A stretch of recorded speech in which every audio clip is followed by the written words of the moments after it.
Hello and welcome back to Introduction to Excel. So today we will see how we can make use of these two items. One being the audit of the formula, and then we will try to do a bit of exploration with function libraries. Okay? So I've got a block of numbers over here. Let's zoom in for a bit. And assume that this is January, and I don't want to fill in every single one of this cell by typing. I just want to let Excel fill it in for me. So go to the bottom right corner, click and drag all the way through, and it is smart enough to identify that this is actually referring to a month. So fill in the consecutive months.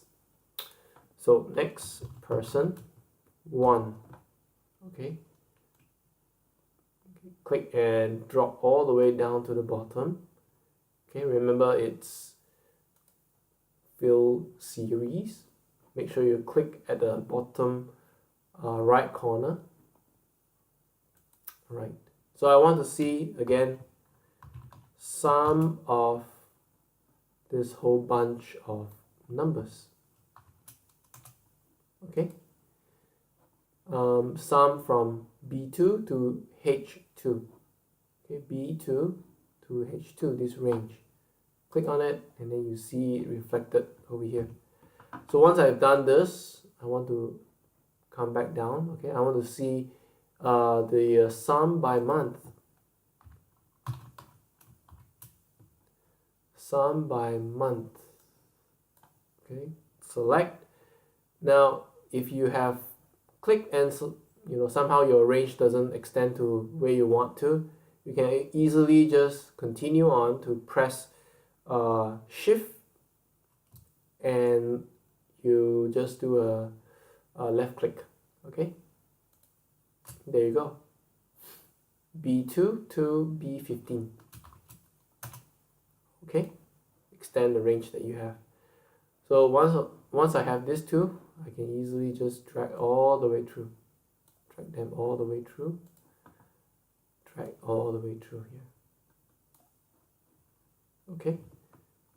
So what it gives me is a sum according to the rows over here. Sum according to rows, you can see B8 to H8. Okay. And then over here, it is B15 to H15. Okay, escape.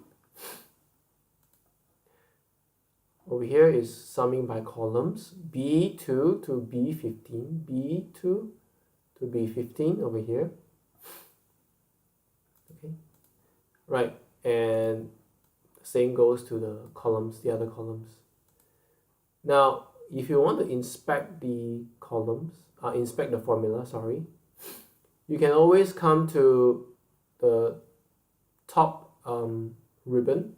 From home, go to formula, and inside of this formula, come over here, formula auditing. Okay, show the formula. There you go. Okay, so how do you audit your formulas? Let's do a trace. Sorry, I should do this selection. Trace. So there you go. If I were to select all this and trace the precedence, okay, you can see this actually is taking into account 1, 2, 3, this whole row over here. How about this guy? Trace the precedence. Zoop. So it takes all the items in this specific column, okay, in January. So you can easily see it in this manner. Now, this is only one of the formula that we've used. We've used a two, probably, a few. Sum, average, mod, and round.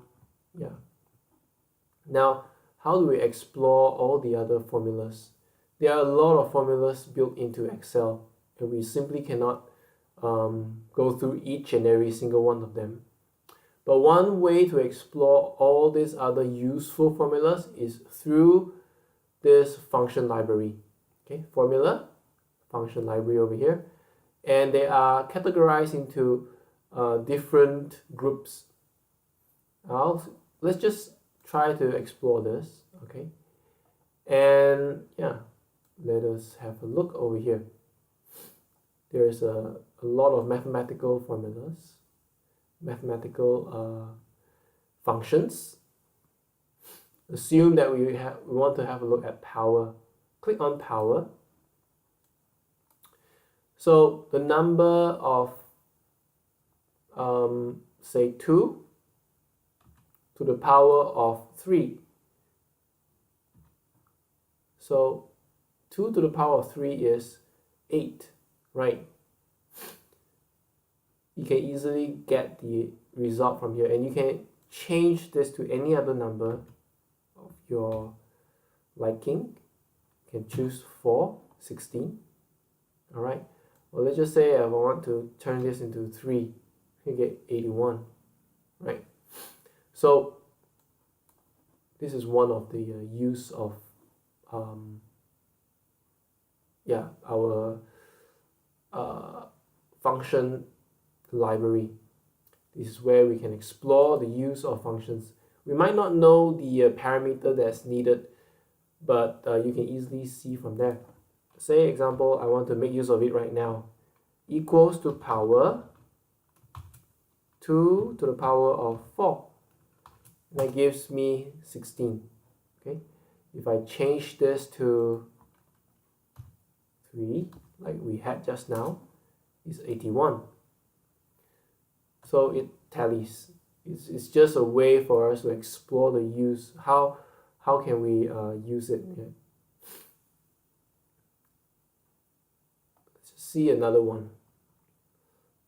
Okay. This is mod. Okay. Say 155. Divisor is 2. It is 1. Okay. This is not a even number, it's odd number, therefore it gives you a digit over here. 3. Still odd number, but if I put in 2, you can see it's 0, right? Yeah. So that's it for this time. All right, thank you.